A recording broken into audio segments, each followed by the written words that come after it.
gentlemen, behold! What? Hang on. And now... Hello, everyone. I have for you Everdell, the Complete Collection. And I had to special order this. I was going to do it on the Kickstarter because they got a bunch of other versions of Everdell, like a jungle, a tower, whatever. And then I saw how much it was on the Kickstarter plus shipping, and I actually got a deal with this. I traded for it. It is sealed, except I opened it up just because you guys don't like hearing the crinkling plastic. This is a beefy, beefy box.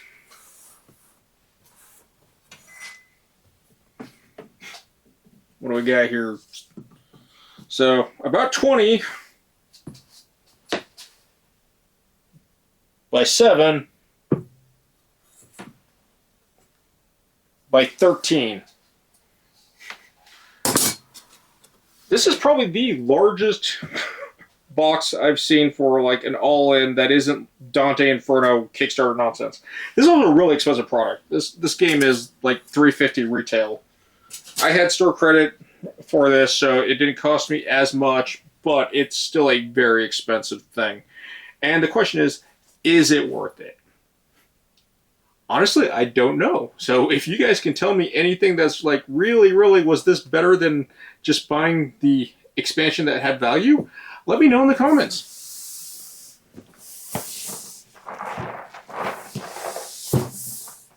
As you can see, it has 6 expansions plus the base game, and it's basically the collector's edition that has the high quality components. But there's definitely some weird sketchiness in this. Another thing that I thought was kind of weird, I don't remember them having promo cards in the version that they were showing on their webpage, but this was a sticker on the plastic wrap. I don't know what the promo cards are. I didn't look through all the cards yet. I actually haven't read the manual. All I've done is removed the plastic wrap. Now, Everdell is one of those games that I feel like it's okay, but this is egregious. But because someone I know really loves the game because it's cutesy wootsy, I got it.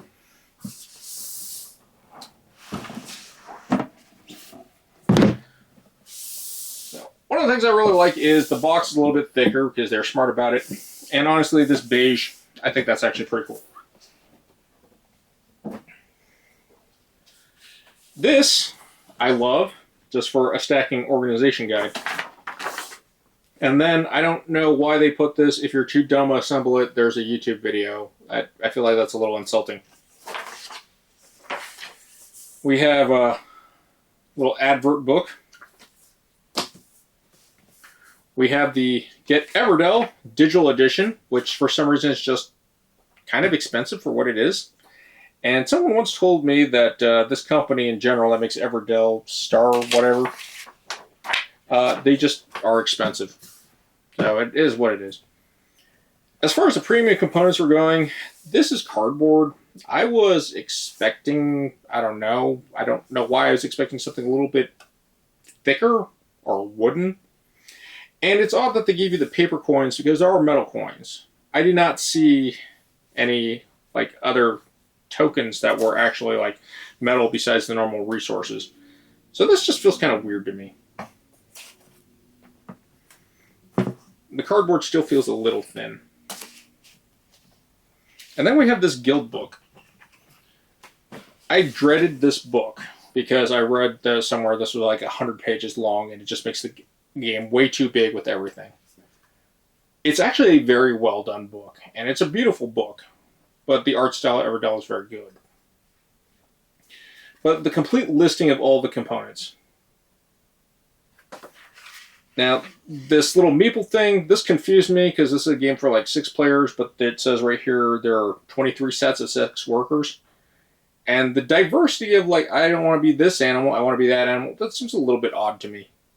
Like, you didn't need to make 23, you basically made like 75% more characters that aren't actually usable or playable.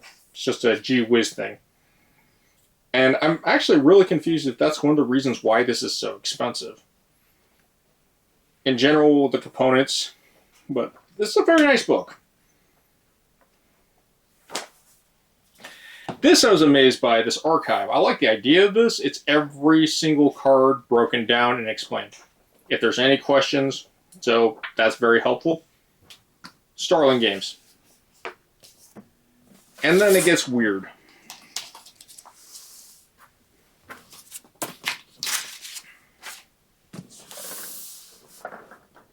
So, I actually kind of like these inserts, but I also am a little bit concerned about how they did some stuff.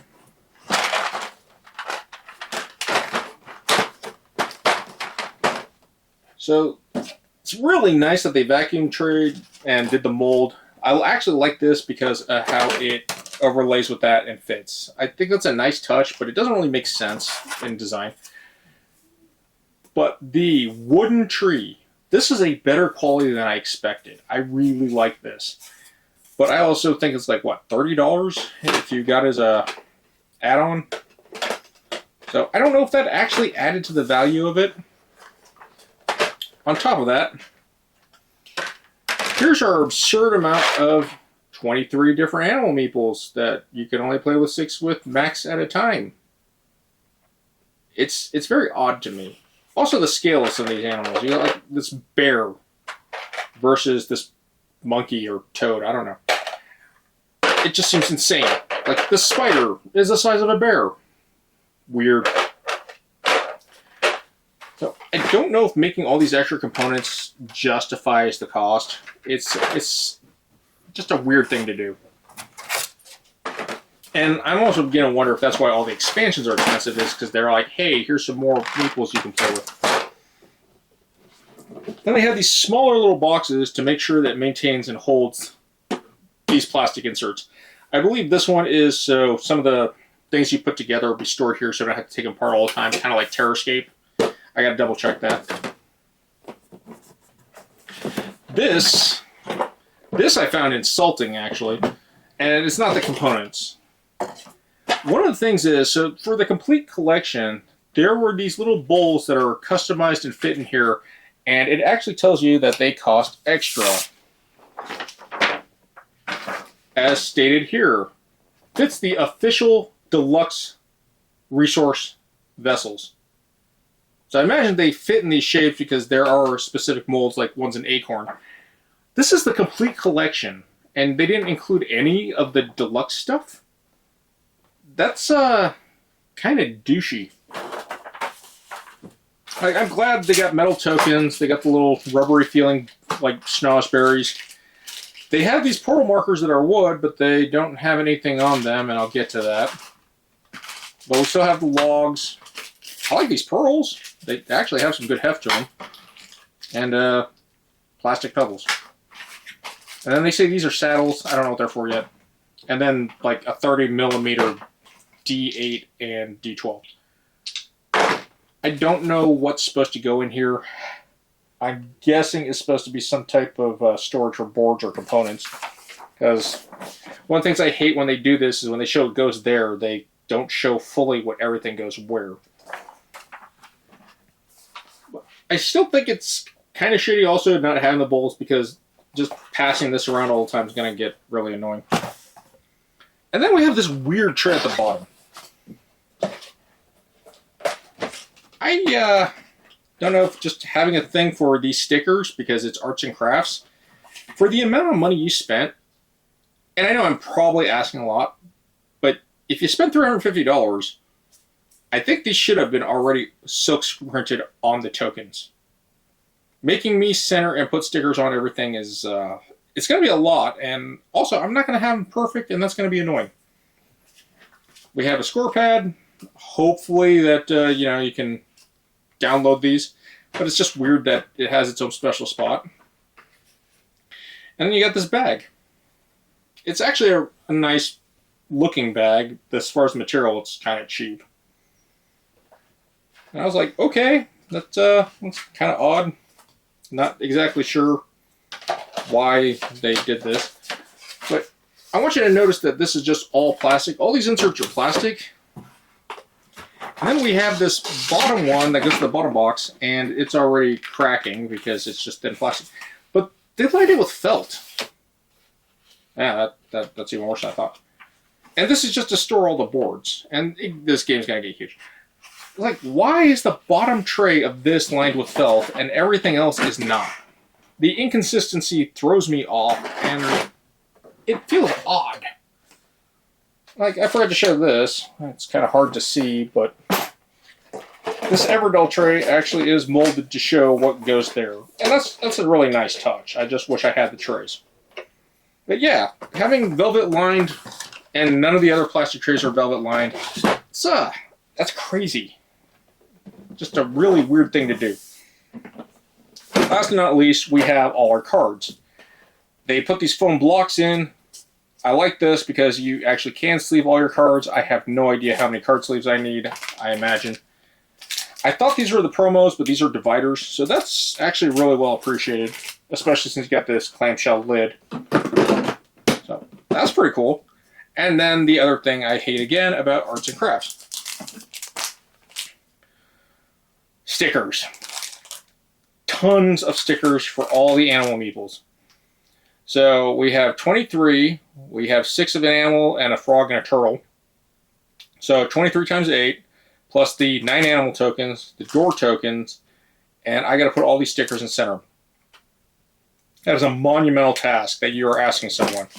Why did you make so many animal tokens and then decide, hey, you know what would be funny? Yeah, guys spending this much, we're going to make them do extra work. It doesn't even reduce the cost of this. This is a very expensive game. I did forget that these trays don't have a back on them. They're color-coded, it's nice. But yeah, I don't know if I'm going to put all the stickers on, because I don't think it matters. I don't remember in base Everdell. As far as the difference from the collector's edition of Everdell, so this is my friend's copy, not mine, so I didn't buy this game twice. Not that crazy. We had the cheap cardboard, which actually it's a good quality cardboard. I should call it cheap. Pretty much all the same tokens. I believe the card. Surprisingly, I don't remember seeing a white token. And then I actually got these and put these in here to maintain everything. It's nice organized this way. So it just came with this plastic insert and baggies to throw everything in. I just threw this in because it's a better organizer. But for the price, it was like $70, and I was like, okay, that's kind of insane that this tiny game is so expensive. But yeah, it's the same stuff.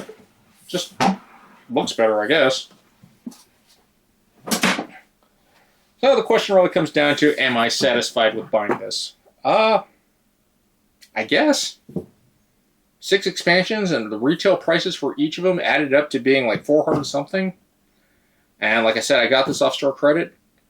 But I've also read a lot that Board Game Geek, other people have Everdell, say that you only need like 2 of the expansions to actually make Everdell better. The rest just complicate it and make it worse. So definitely let me know in the comments which is which. Other than that, I'm going to punch out everything, organize it, show it off. So be back when that's ready. So I'm guessing with all the expansions and stuff, plus the base box, it would fit here.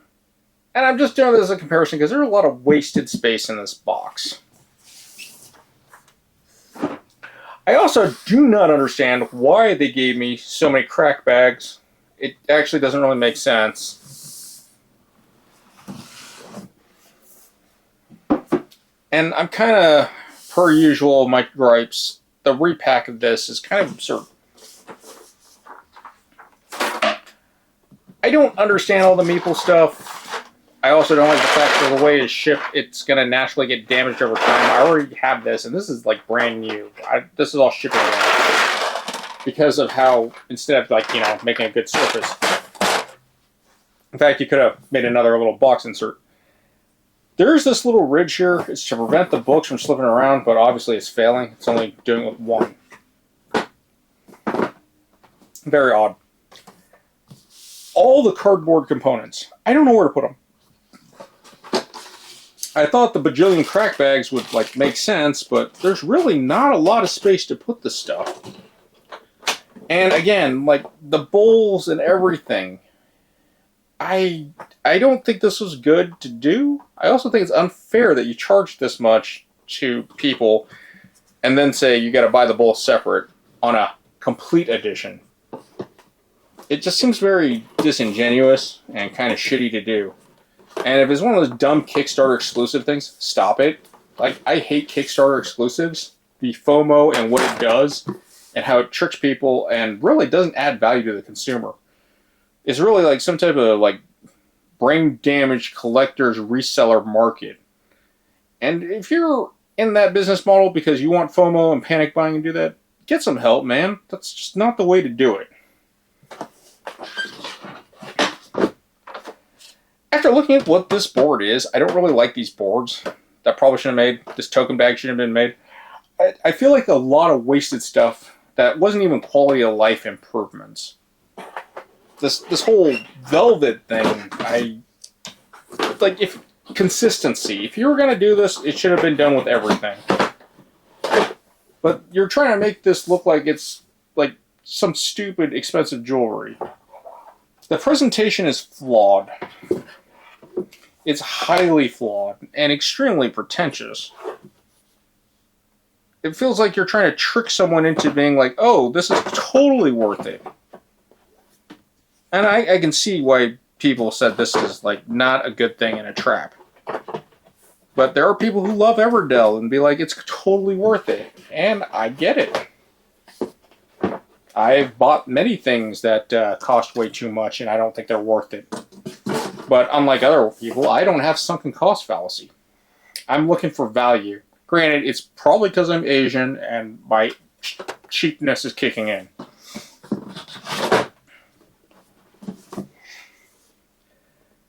Like you can see, I have a bunch of cardboard tokens in here, and surprisingly, it's not the reason you think it is. It's not because I ran out of space. It's actually because of how rattly the stuff is when you store it. And then this just stupid design. Everything else has a proper cutout and placement except this little gate. This gate, I guess, fits there because that's the only part that makes sense. Except if I store it this way, it falls out.